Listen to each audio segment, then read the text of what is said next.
Hello and welcome to Masquerade Breach Season 2, Episode 4. I'm Blazewing. I'm Catherine Cosplays or Krisha.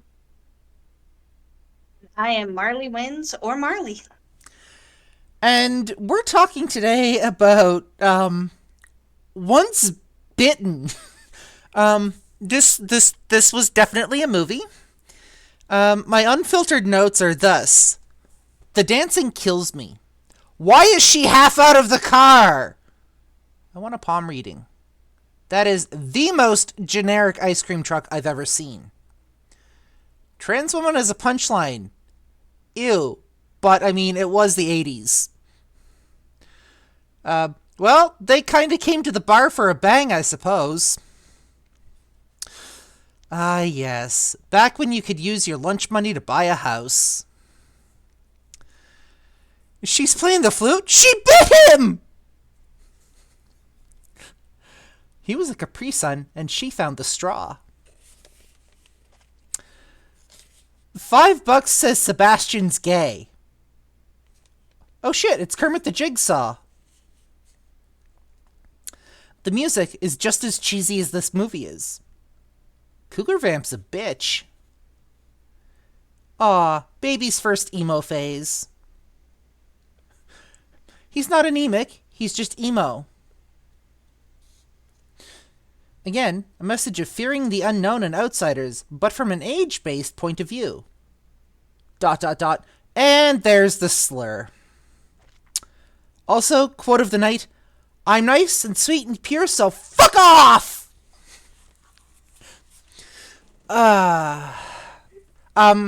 Before we get too far into things,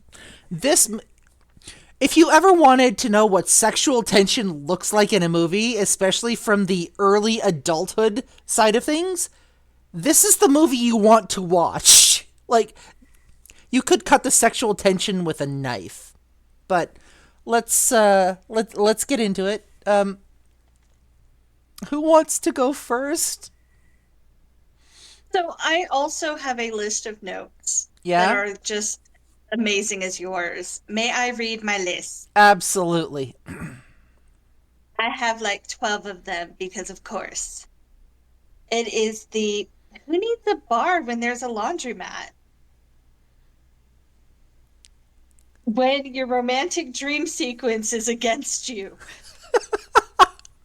Oh, yes, back when latex gloves were the go-to substitute for a condom. That hair, though. Oh, the 80s.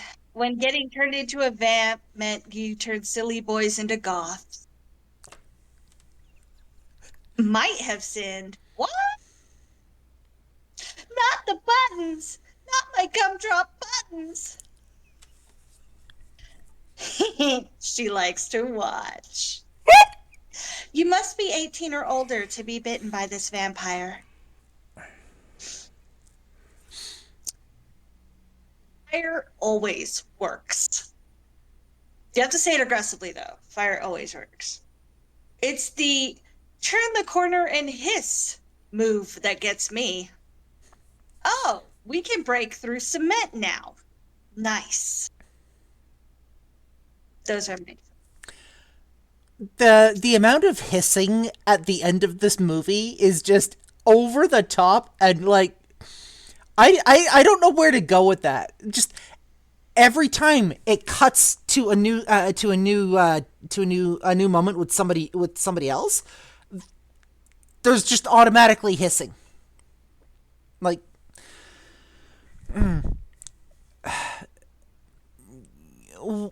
what do you got, Catherine? This movie, first of all, I had no idea what we were getting into. So, the lovely first scene being the most gayest stereotype man, vampire, fixing up the ultimate MILF's house. And she just pops out of the coffin like, oh, hi. Like, I think that it was so, like, people were having fun making this film. This was a fun movie to make. That's what I got. That is what I felt. Like, people were they knew they were making a silly vampire film, and that's what they made. And I think, like, it was very quick. Like, it was 90 minutes on the dot. It was a very quick film, but it was really funny. I thought it was really funny, really cute.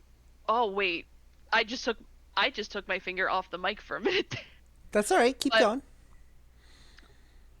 was it the best? No.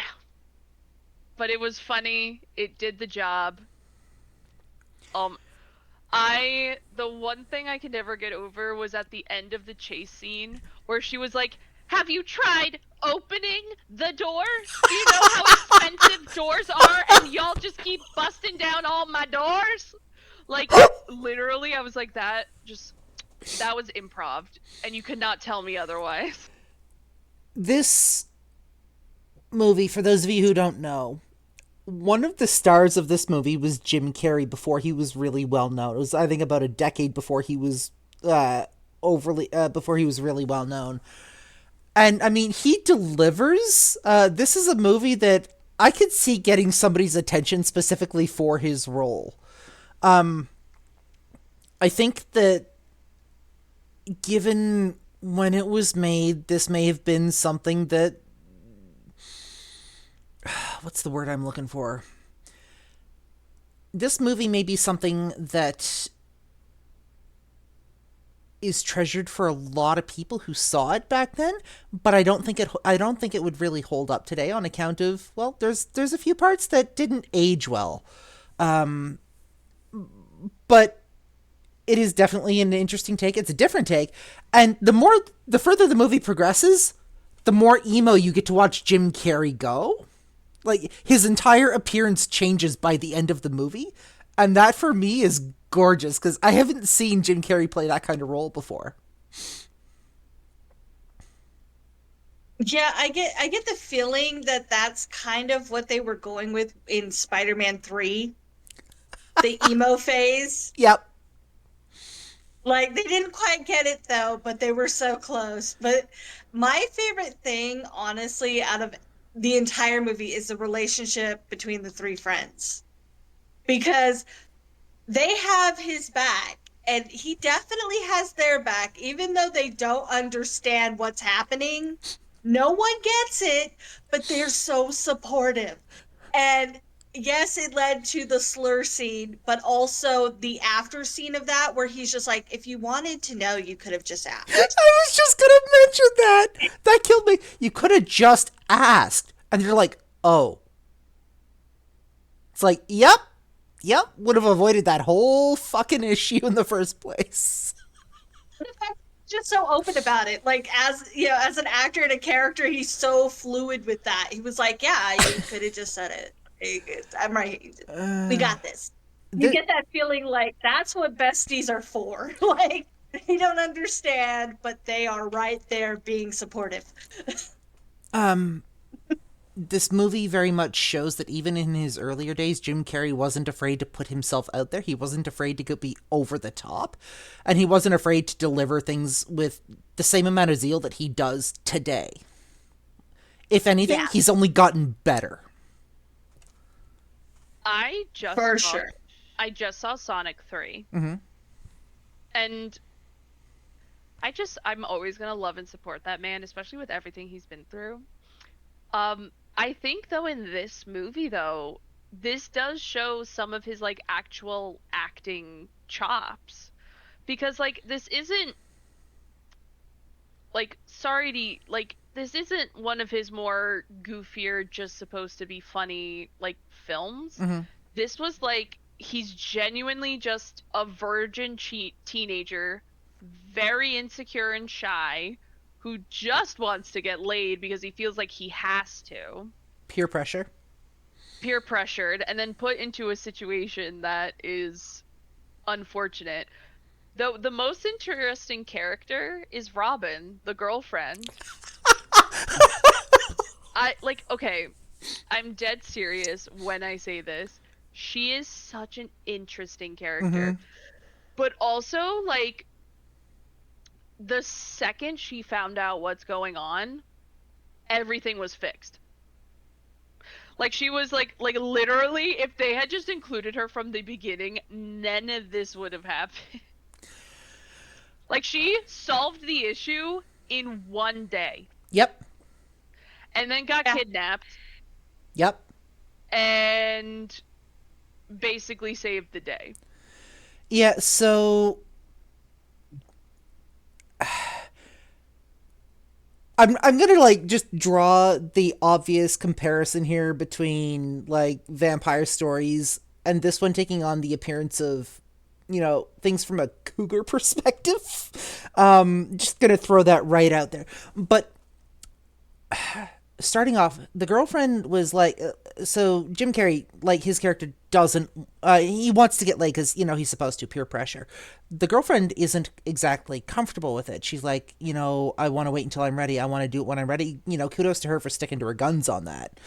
I felt like she was pressured a fair bit too, which, I mean, that's, as much as I hate to admit it, par for the course with society. Even today, that's par for the course with society. But the fact that she's going through all of this, the character development with her is absolutely wild because she found out what was going on. That fucking dance scene threw me. I'm not gonna lie. That dance scene, Marley, you mentioned it when we were talking on not last Wednesday, but the Wednesday before our last watch party. That dance scene killed it for you, and I 100% agree with that. It kind of made a good chunk of that movie for me. But we get to the end of the movie. We have this massive chase scene. Jim Carrey's character and her disappear for like 15 seconds tops. The rest of them all burst in through in through a door. They pop out of a coffin, and Jim Carrey's like, too late. She's like, the cougar's like, you couldn't have possibly done it in 15 seconds. To which she responds, oh yeah, want to bet? Something to that effect. The way they ended this movie, the way, like, the ultimate solution for this movie was literally both of them getting laid. Yeah. Ah!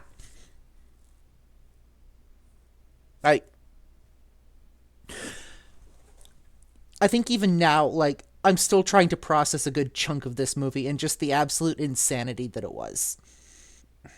What's so funny to me is that in other 80s vampire movies that we've seen, the getting laid part was what the vampire originally wanted and what the human gives, and like it becomes this beautiful act.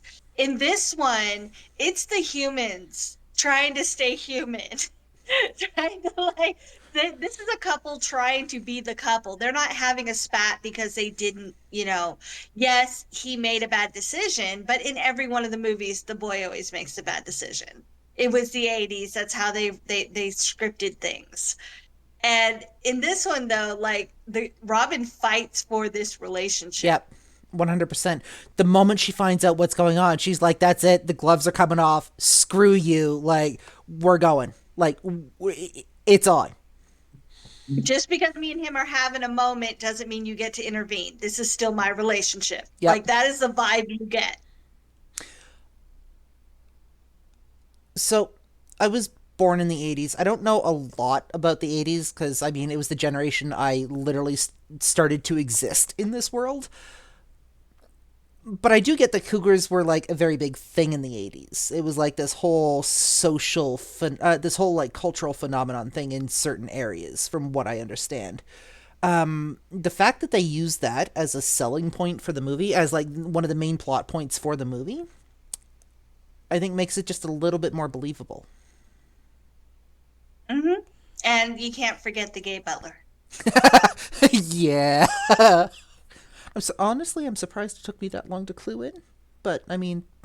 He was so sad. okay, okay, okay. The entourage, the vampire entourage, all being fellow Okay, if she is that many hundreds of years old, there should be way more than 20. If every Halloween this is a thing. Unless there are just vampires out there shooting the shit. Whatever. Also, I love how multiple of the previous versions were girls. And they definitely make it a point of like, oh yeah, she swings both ways. Yeah. And like that's one thing that even I was thinking while watching it. Like I was like, why don't you just get a girl? Well, You're more likely to find a virgin girl than like I get it was the cougar thing and it was the way the relationship worked. But I was like, you're really overcomplicating this, babe. the fact that they Yeah. also... Sorry, go ahead. Go ahead, Marley. Say, yeah, she could have gone for both of them. We also have to look at the fact that, culturally speaking, we also just got out of like the 60s and the 70s, and there was this whole movement about free love. Love who you want, love who's going to make you happy. That was like the defining moment of the 60s that led into the 70s. I think it exploded during the 70s in that regard. So the fact that they literally made no qualms about that was absolutely gorgeous. Yeah, the 80s were very much sexual freedom. That was the 80s. So, Which obviously led into a lot of other issues, but it was definitely the main theme, like sexual freedom in all directions. we've also got his buddies at the end of the movie. He's running around trying to avoid this vampire, and his buddies are standing there doing absolutely nothing with her, part of her entourage, and they're trying to get laid. Like, they've seen what he's gone through this entire movie, and they're trying to get laid by part of her entourage. That's what friends are for. They were distracting them from going after it. But both the entourage and the friend group both were like, yeah, we'll distract them. We'll distract them so you can run. Yeah, yeah. Okay, but also just like it's just so funny. Like, cuz it's just one of those movies where there are so many plot holes, but you don't care. Yeah. You don't care. You're watching it cuz it's funny. I completely forgot what I was going to say. No, you're good. Go ahead, Marley. I was just like, yeah, I think all sides were playing all sides, except for the main couple that was just for each other. But everyone else was like, yeah, I'm over here. I'll distract them, or I'm not dealing with this. Because there was enough times when people just like disappeared. But then you have her yelling at them about the door thing, and then that guy busts through the cement floor. It just broke through the floor. And I'm over here like, they could have been doing that the whole time. Like, they did not need to be running downstairs and hallways and stuff. They could have just busted through the floor.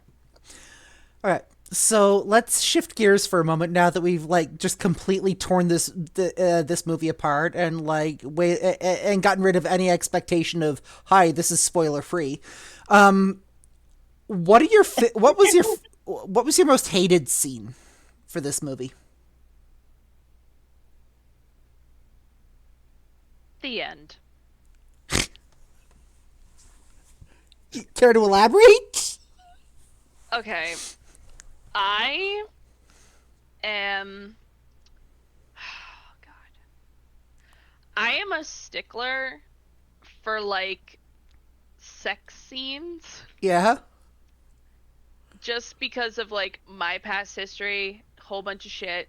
We know. We're aware. Like, so the fact that they did it in 30 seconds just to do it...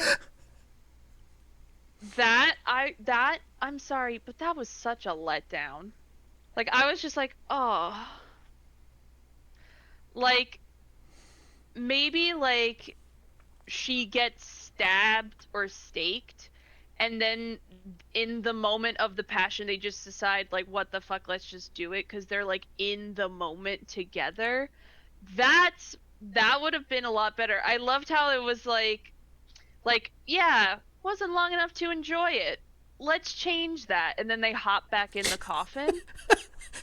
But just like the fact that like, it just uh Marley? ah So I have two moments. Like I didn't mind the tit for tat when you had both the women like fighting over him. But there were a couple of things that just rubbed me wrong. And the first was the fact that they, in the beginning, when they don't end up having sex, that he immediately like agrees to cheat on her just so he can get laid. I get it's pressure. I know it's the times, but if you are that okay with cheating on someone, you need to reevaluate yourself. Seriously, because this entire movie wouldn't have happened if he hadn't been so set on cheating. And the other scene was when they were at Robin's work and he's trying to make it work with Robin. Like he's honestly there with Robin being like, okay, like this is the one I love. Yes, I made a mistake kind of feeling. And then she shows up and of course he goes under her spell again. And it's that trying to choose.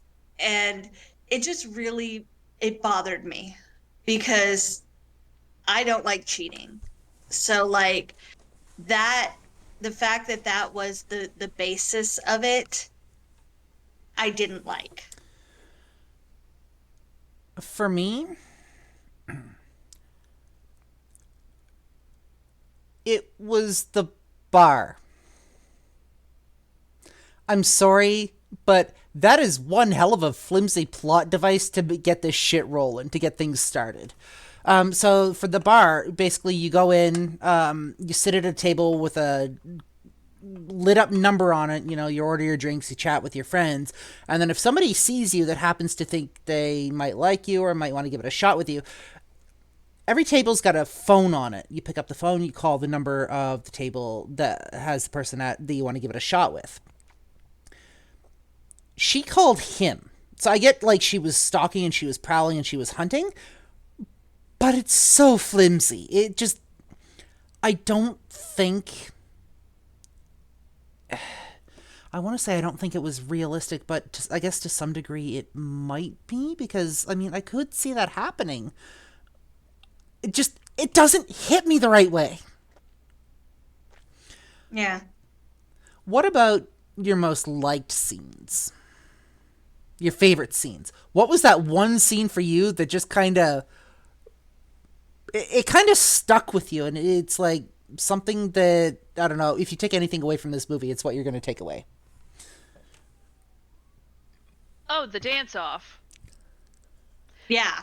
The Yeah, dance that one off, was obvious. You answered for me like because the that was mine. the dance off, cuz straight up, but also just like it's Robin. It's not just like you don't watch just the transformation of Jim Carrey's character.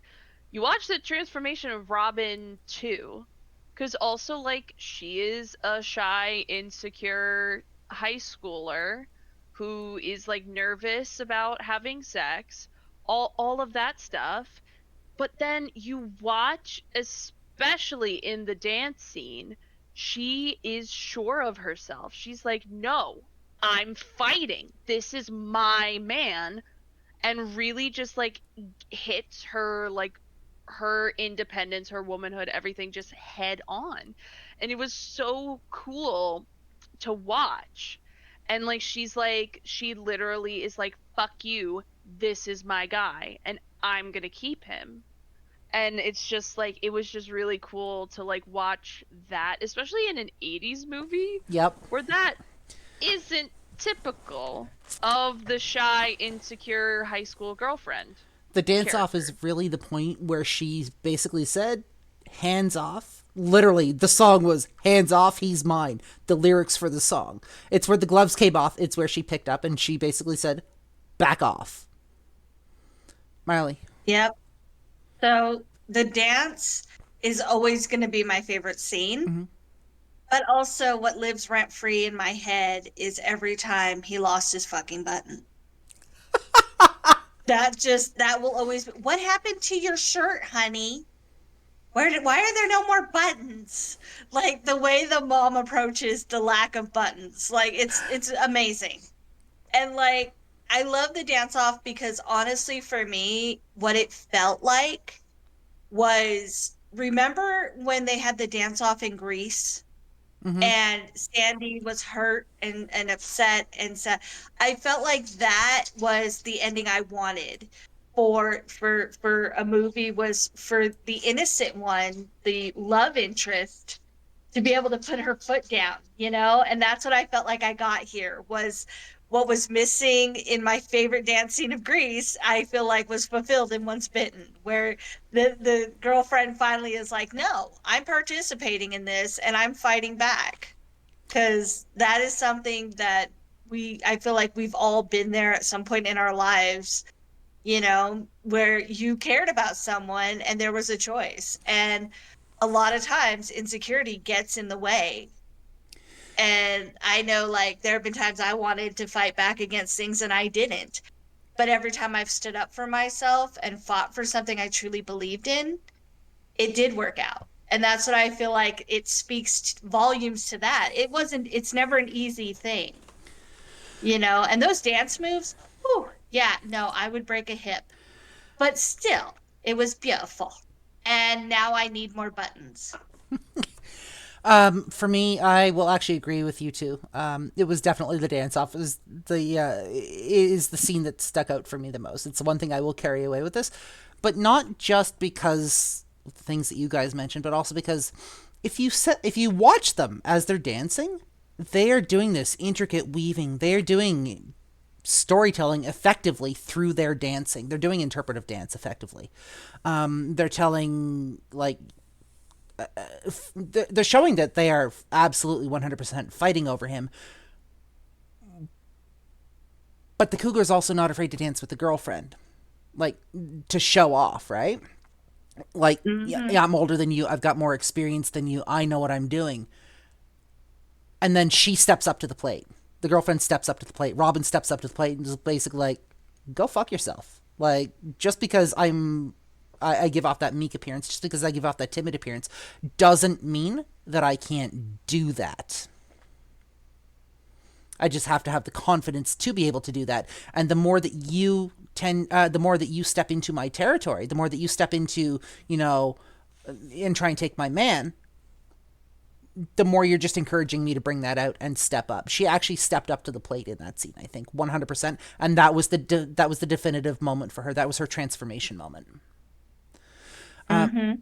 Unlike most other movies that we've watched, she wasn't one of the targets. The roles were reversed in this movie to quite a degree, I think, and that for me makes it just a little more special, almost, because we don't see that. I guess reverse of roles all that often. Everything seems to be a little standardized these days. So. I apologize. For those who don't know what's happening over here, I am being attacked by a dog. You are absolutely fine. So my question to you guys now is, do you have anything else you want to mention about this movie? It was not one of my favorite 80s movies we have covered, but it was the funniest. It was the funniest, and the plot made the most sense. Fair? That is saying something. But out of all of the 80s movies we've watched, and we've watched a couple, like a good fair amount, this one was the funniest, the clearest and made the most sense. What is about it? Because like this, yes, it had camp. Oh my fucking god, was it campy as shit. However, it knew what it was, Yep. and that was something that I appreciated so much. It knew what it was, it knew what it was doing, it knew it was a silly, funny vampire 80s comedy. It knew that. However, the people who were making it loved what they do, Mm-hmm. and they put their love into it, and that was definitely seen. And I appreciated it a lot. This is like one of okay, and this is gonna sound really mean, but this is one of the few movies we've watched where I genuinely am like, I'm gonna watch this movie again. Cause straight up, it's so funny.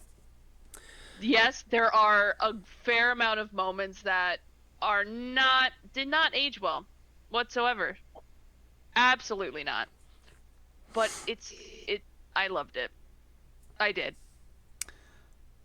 Marley, anything else you want to add? I think that I pick great movies for us to watch. Just saying. I think I still have a few more on our list that we're all just gonna have these moments with. Yep, yep. So Marley got to pick as well. I wouldn't say as one of our newest members, but Marley got a chance to pick out a good chunk of our movies for this season. So enjoy that, I guess. I love this for us. I think each of us pick out movies that that really do fit our personalities. Mm-hmm. And it we each learn a lot from who picked what movie. Mm-hmm. The thing is, I'm always gonna pick the bad movies. Yep. Like not the worst terrible ones, but the bad ones. Because in real life, that's all I love to watch. Don't get me wrong. Even the bad movies, even the B movies, have their bloody place. They exist for a reason. They've lasted for a reason. Like even if they only have a cult classic, or sorry, cult following, even if they have like 5 people that have liked them, they all have their place. Whether or not we personally like them makes no difference. Listen. Yep. Step Brothers and Dodgeball are two movies that are on my list of top 10 favorites, and they are the stupidest, dumbest movies I've ever seen. I think every time I watch Dodgeball, I look at my fiance and go, I lost brain cells today. If you can dodge a wrench, you can dodge a ball. But you need Steve the Pirate. So now comes my favorite part, rating. I can't wait to see what you guys rate this on a scale of 1 to 5. Would you recommend it? Do you think it fit with, I guess, vampire lore? Do you think it held up with vampire lore? And yeah, what do you guys think? I'm gonna give this a 3.5. That's fair. Vampire lore, it checked every fucking box. Mm-hmm. Classic vampires, classic vampire things they do. It did not hold up. Oh boy, it did not hold up at all. Mm-mm. So it gets a 3.5 from me. Marley? Okay. I picked this movie and I've given every movie a 5. This one's gonna get a 3. I love it though. I do love it, but it doesn't mean it's actually for everybody. And I understand that. Yeah, yeah. It is amazing if you're looking for something that you don't need brain cells to watch. It is fun if you love stupid things like the buttons. Would I recommend it to just anyone? It's on the list, but not very high. It's a fun one for a once off kind of thing for me. Here and there. I know that parts didn't age well. And like I said, even I don't like the main theme of it, the whole cheating thing. but it is funny. It does hit a lot of the lore stuff that I expect out of a vampire movie, but they're just the things that are bad are so bad that I can't be like everybody should watch this. So it's a 3. So you guys know when I rate movies like this, I'm usually rough. I'm extremely critical. I'm also going to give this a 3, actually. I'm going to line up with everyone else. And the reason is, yes, this movie was cheesy as shit. Okay? This movie did not age well in certain areas. But the parts where the comedy that fucking hit, especially knowing a lot of the cultural context, some of the cultural context of the time, right? Knowing kind of what society was going through, the growing pains, and knowing what was kind of the norm then. So when it hit. When it kind of fell flat on its face, it fell flat on its face. But it's kind of endearing in its own way. And yeah, I give it a 3, knowing that if I had a chance to pick up a physical copy of this is a movie that would be on my shelf. God damn it, Marley.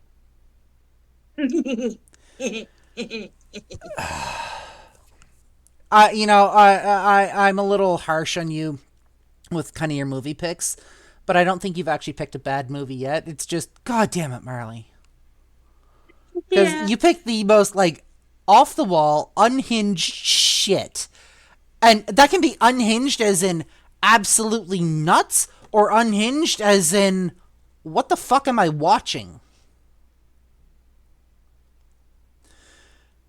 But it's not the choices aren't inherently bad, so.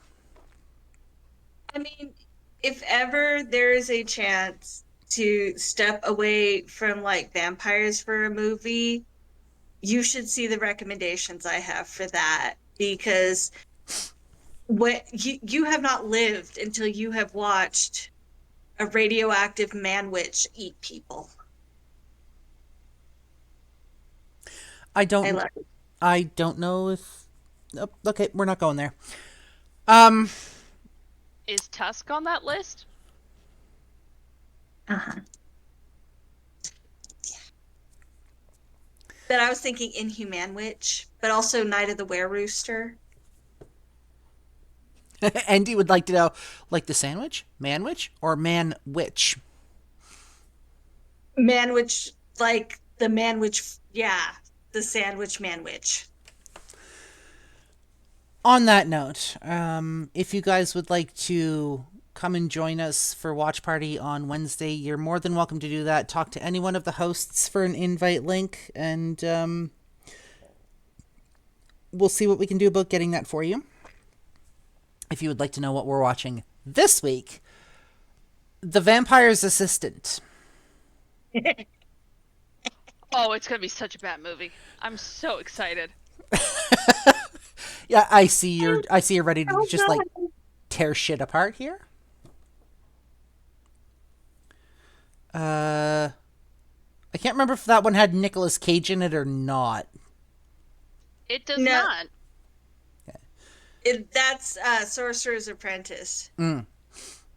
So, yeah, we're going to be watching The Vampire's Assistant. Enjoy that.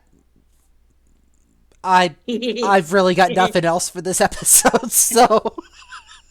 I'm so fucking excited for Hotel Transylvania. I am counting the days. I am so excited. That is one of my favorite movies of all time, Hotel Transylvania. I saw it in theaters 4 times. Oh my god, am I excited for that movie? Yeah, which is actually the episode after our next one. So, I guess for this episode of Masquerade Breach podcast, I'm Blaze. I'm Catherine Cosplays, otherwise known as Krisha. Marley wins. That's going to be it for this episode of Masquerade Breach. We'll see you guys next episode with The Vampire's Assistant. And remember, Don't tell the Camarilla. We really don't need any more sexual tension here. We owe them too much money!